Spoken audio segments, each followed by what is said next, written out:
Today, we're going to take a look at this electoral college projection from New York Times. And just like the voter registration video I did last week, all these signs point to terrible news for the Dems. But how much will the Republicans actually be able to capitalize? This is not now. This is for the projection coming up after the 2030 census. That first election would be in 2032. Now keep in mind, this is just a projection. We've still got 5 years to go. Things can change. But given that we're halfway through the decade, it's time to start taking this a little bit more seriously. But the reason this is going to happen is because of population changes. Some states go up, some states go down. Other states go up, but not at a fast enough rate as some other states. Migration between states is a real thing. It's always due to a variety of factors. And right now, almost all of it is going to benefit the Republicans. Let's see what we've got here in some of the red states. Texas already has 40 electoral votes. They're projected to gain 3 more. That would take them up to 43. Florida, another state that's gotten increasingly red, that would go from 30 votes up to 32. Utah, solid red state, that would go from 6 to 7. Idaho, another one, they would gain 1 from 4 to 5. So already, if you add that up, that's 7 more votes for the potential Republican candidate. But if these states are gaining votes, unless the U.S. House is expanded, that means other states are going to be losing some. And we've seen this before, but blue states are either losing or not gaining enough population. New York would lose a vote. They would go from 28 down to 27. And California, for a long time, they kept gaining electoral votes. Their population was soaring. But after the last census, they finally rounded the corner and started to lose some vote. Next time, they're projected to lose a whopping 3 seats. They would go from 54 down to 51. Now this also matters in the U.S. House. Each of these seats is another U.S. rep, but for the biggest prize in the Electoral College, Dems here just on these 2 states would lose 4 votes. In a close election, this could absolutely be the tipping point. Then there's some other states down here. Minnesota hasn't voted red since Nixon. They would lose a vote. They would go from 10 down to 9. Pennsylvania, the key swing state, would go from 19 down to 18. There's a couple of other changes. We'll get to those in a minute.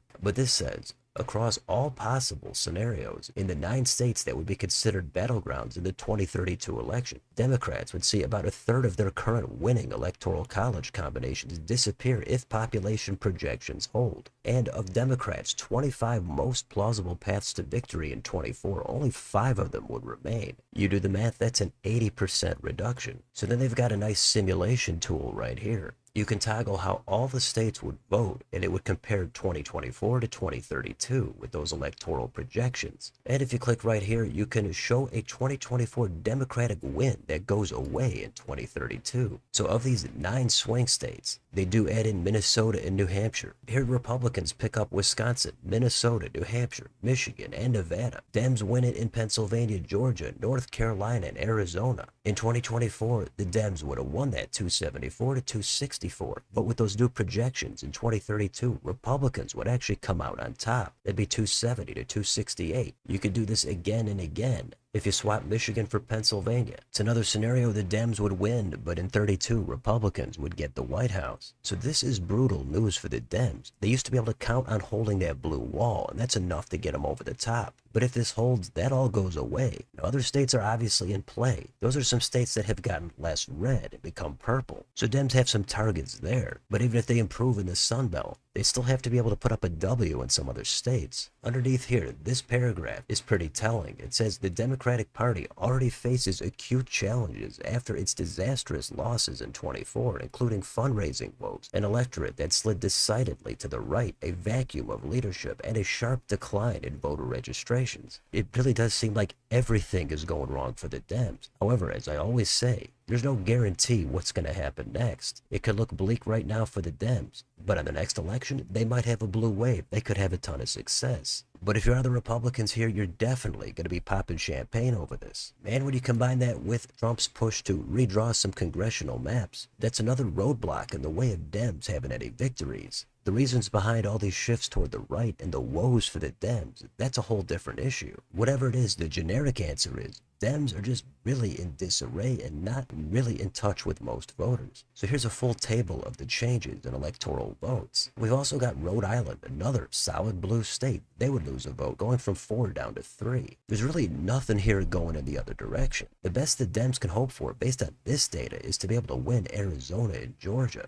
If they do that, they would get a couple more electoral votes. I think they were hoping that Texas would be in play by now if you asked them about 10 or 15 years ago. But unless there's a dramatic shift back toward the left, that 43 electoral vote prize is going to stay with the Republicans. But underneath this, they caution that these projections are not a guarantee for things to come. Natural disasters, economic upheaval, and other factors could alter the country's population patterns, and political realignment with certain demographics could also scramble the map. If the Dems are trying to tap into new territory, they talk about them trying to tap into some southern states. But as they note, states like Alabama, Mississippi, Arkansas, and Louisiana are all states that Trump won by more than 20 points. That seems like at least a multiple election cycle and a collapse of the Republicans and fantastic gains with the Dems to make that even close to a reality. If these were single-digit states, you could maybe make a case that everything could go right for the Dems and they could do what the Republicans did with the Rust Belt states. They kind of rewrote the map there. Maybe the Dems could do the same and have a resurgence in the South. And if you're the Dems, you've got to try to do something.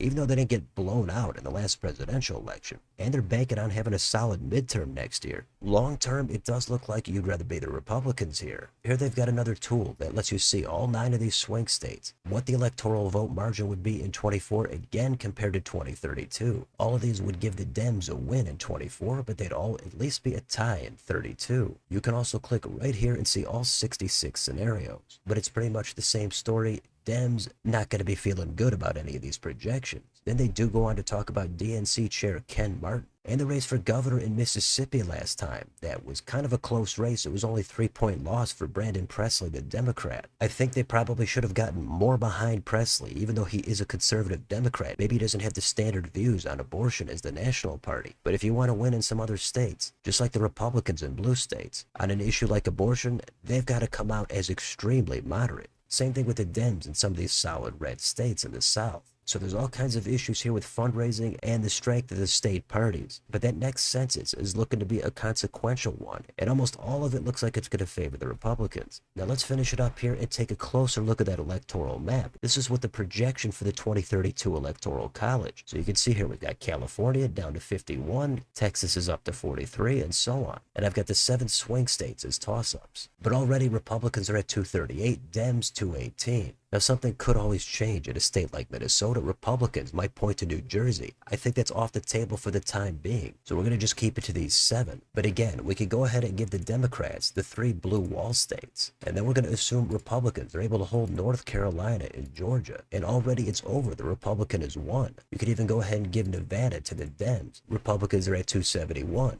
If this happened in the last election, Harris would be the next president. But with the electoral power shifting away from blue states and toward the red ones, this should give you an idea the strength of this map from the Republicans' perspective. You could even give Dems Georgia, a state that Biden did win in 2020, and maybe you give the Republicans Pennsylvania. It's going to be the same result, just swapping those 2 electoral votes. Even if Dems have another resurgence in Arizona, but then the Republicans, maybe they come back in Wisconsin, and it's another GOP win here, 270 to 268. Obviously, it's extremely narrow, and the margins in all these states are going to matter. But there's no doubt that after the projections in this data, Republicans are giddy at getting to that next census. It's kind of like giving them another free state right off the bat. You never know what's going to happen, though. Maybe Republicans take it for granted and they implode. But maybe Dems learn absolutely nothing and they get totally wiped out in the next couple of presidential elections. Who knows what's going to happen? But this is a look at the projection for the 2032 election. So let me know in the comments. What do you think about this data? How great does it look for the Republicans? Is there any silver lining here for the Dems? Which states surprise you the most on their electoral vote changes? What are you going to be looking for the most in this data? Let me know down below. On your way out, don't forget to like, share, and subscribe. Join if you'd like to support the channel. Thanks for watching. I'll see you next time.